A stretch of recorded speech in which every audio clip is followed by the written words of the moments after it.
আল্লাহর নবী বেলালকে মসজিদে নববীর মুয়াজ্জিন বানিয়ে দিলেন।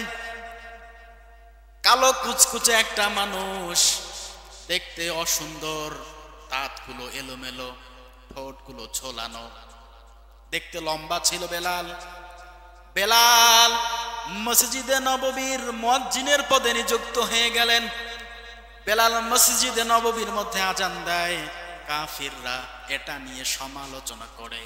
বেলাল আশহাদুর জায়গায় আসহাদু বলে ফেলে, সিনের জায়গায় সিন বলে ফেলে, উচ্চারণ সঠিক হয় না।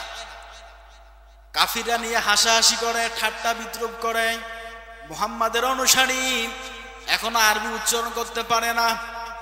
সাহাবীরা রাসূলুল্লাহর কাছে গিয়ে বলে, ইয়া রাসূলুল্লাহ, ইয়া হাবিবাল্লাহ, বেলাল আজান দেয়। বেলালের আজান নিয়ে কাফির মুশরিকরা ঠাট্টা বিদ্রুপ করে।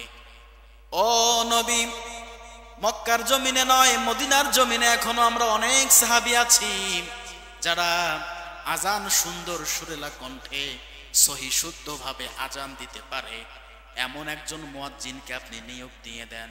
আল্লাহর নবী মুহাম্মদ রাসূলুল্লাহ সাহাবীদের মন রাখতে গিয়ে কাফিররা ঠাট্টা বিদ্রুপ করে।